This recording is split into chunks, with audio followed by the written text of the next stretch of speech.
श्री शिवाय नमस्तुभ्यम। हर हर महादेव। दोस्तों, आप सभी लोग जानते हैं कि 12 अगस्त 2025 यानी मंगलवार को पड़ रही है भाद्रपद महीने की गणेश चतुर्थी। और दोस्तों, यह वह तिथि है जो भाद्रपद महीने में पड़ने वाली सबसे बड़ी तिथि है, क्योंकि यह मंगलवार के दिन पड़ रही है और इसका बहुत ही बड़ा और विशेष महत्व होता है।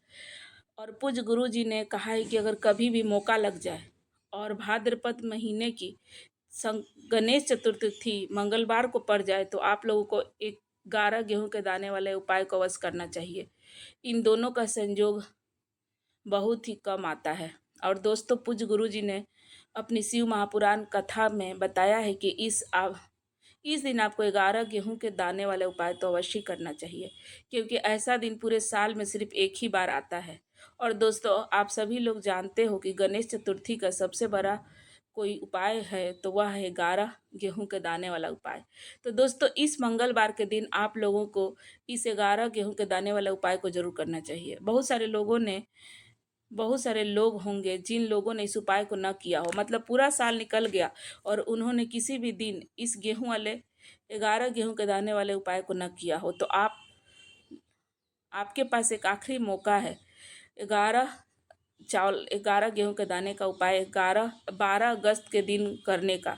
तो इस दिन आप लोगों को इस वाले उपाय को जरूर करना चाहिए। भले ही आपने पूरे साल इस उपाय को न किया हो, पर अगर आपने इस भाद्रपद महीने के मंगलवार के दिन अगर इस वाले उपाय को कर लिया तो आपको इस उपाय को करने का जो फल मिलेगा, जिसकी आपने कभी कल्पना नहीं करी होगी। इसीलिए आप लोग इस वाले उपाय को एक बार जरूर कर लेना, ताकि आप लोगों के हाथ से यह मौका न जा सके और आपको इस उपाय को करने का फल मिल सके। दोस्तों, यह उपाय पंडित जी ने अपनी अभी के ही शिव महापुराण कथा में बताया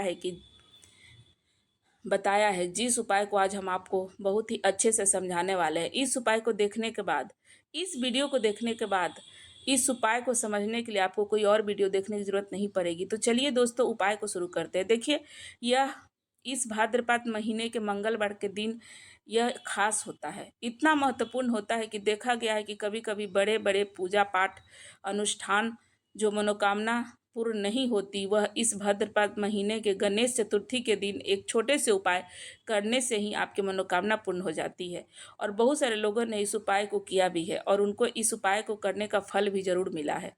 अगर आप लोग भी इस उपाय को मंगलवार गणेश चतुर्थी के दिन करना चाहते हैं तो आप इस उपाय को पहले अच्छे से समझ लेना, सुन लेना, उसके बाद करना। आपको इस उपाय का फल जरूर मिलेगा और इस उपाय को कर लेने से आपके घर में चाहे किसी प्रकार की दुख समस्या क्यों न चली आ रही हो, आपको उसका कारण भी पता लगाने का नहीं पड़ेगा, जरूरत नहीं पड़ेगा। यह समस्या किस कारण से चली आ रही है, उसका कुछ भी कारण हो सकता है, जैसे पितृदोष हो सकता है या किसी भी तरह का मंगल दोष हो सकता है, इस हो सकता है। तो इस दिन आप लोगों को यह वाला उपाय कर लेना है। यह एक ऐसा उपाय है जिस उपाय को अगर आप किसी विशेष दिन पर करेंगे तो उस विशेष दिन का जो भी फल आपको मिलेगा, वह फल बहुत बड़ा होकर मिलेगा और वो बहुत जल्द ही आपको उसका फल मिलेगा, क्योंकि आप इस उपाय को बहुत ही बड़े और विशेष दिन पर कर रहे हैं। तो चलिए अब उपाय के बारे में बात करते हैं, लेकिन उससे पहले आप लोगों को यह जानना आवश्यक है कि आखिर यह उपाय किस समय करना है और किसको करना है और कैसे करना है। तो चलिए हम आगे आपको वीडियो में एक एक बात करके बता देते हैं, लेकिन इससे पहले अगर आप लोग हमारे चैनल पर नए आए हैं तो चैनल को ज़रूर सब्सक्राइब कर दें और वीडियो को लाइक करके ज़्यादा से ज़्यादा शेयर कर दें।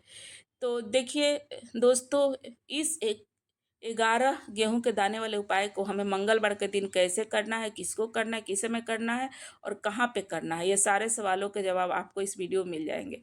और ये वीडियो जो भी देखेगा भाई, उसको 11 गेहूं वाले दाने वाला उपाय जरूर करना चाहिए, क्योंकि इस दिन एक गेहूं के दाने का भी बहुत बड़ा विशेष महत्व होता है। और जब बात आ जाए 11 गेहूं के दाने की, तो यह सोने पर सुहागे वाली बात हो जाती है और यह एक बहुत ही बड़ा उपाय हो जाता है। इस मंगलवार गणेश चतुर्थी तिथि का देखो, गुरु जी ने कहा है कि अगर मंगलवार के दिन भाद्रपद महीने की गणेश चतुर्थी पड़ जाए तो इस 11 गेहूं के दाने वाले उपाय को अवश्य करना चाहिए। देखो, यह उपाय यदि आपके जीवन में कर्ज बहुत अधिक है, आपके जीवन में संकट बहुत अधिक रहते हैं, आपके ऊपर बहुत अधिक विपत्ता आ रही है, बार बार आपको अपने व्यापार में और अपने धन में के हानि होने को मिलते हैं, यानी कि आपको प्रत्येक कार्य में हानि हो रही है, तो आपको यह उपाय अवश्य करना चाहिए। देखिए, इस उपाय के लिए आपको 11 गेहूं के दाने लेने हैं, और 11 गेहूं के दाने लेने के बाद आपको ज़रूरत होगी चावल के दाने की, जो 11 चावल के दाने भी आपको लेने हैं। गेहूं के दाने के गेहूं के दाने और चावल के दाने खंडित नहीं होने चाहिए।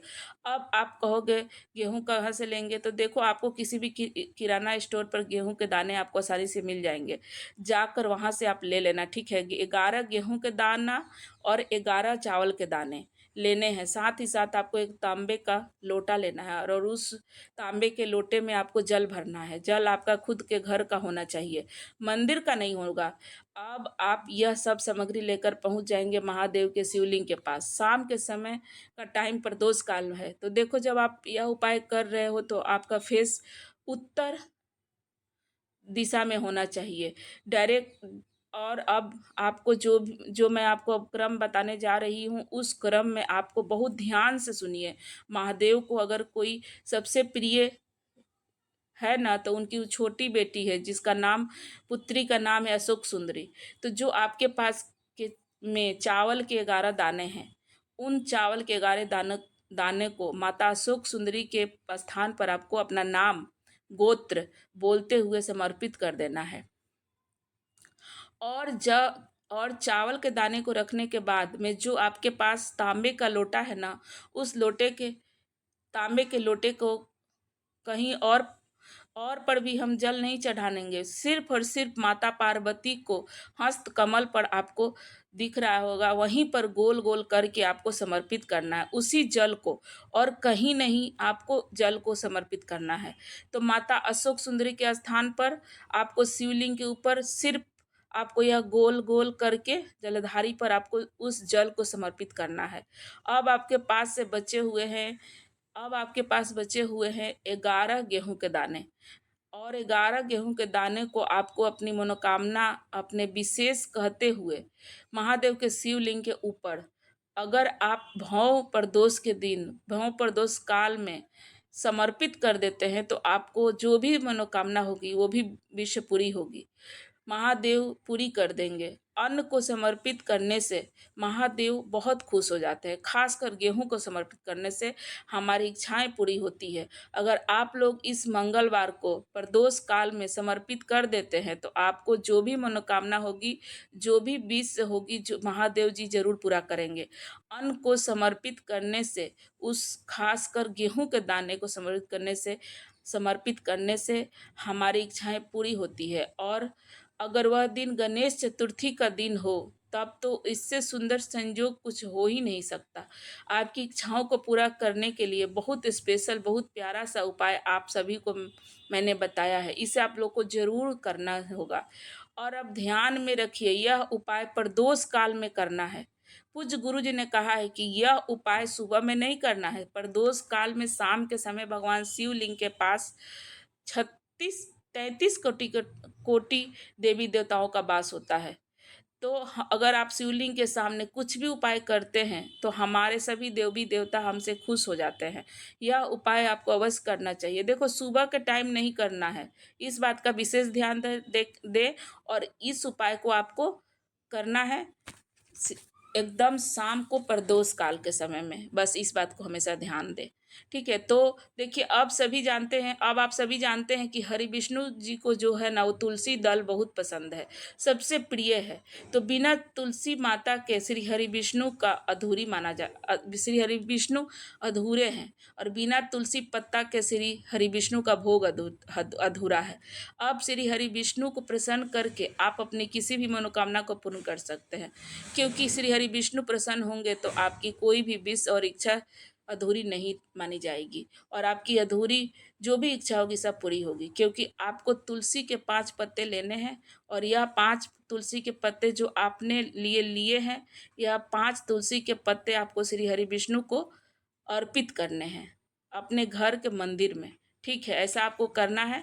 आपके घर में श्री हरि विष्णु की कोई मूर्ति है, प्रतिमा है, वहाँ पर यह 5 तुलसी के पत्ते आपको रखने हैं, और साथ ही साथ देसी घी का एक गोल बाती का दीपक वहाँ पे जलाना है।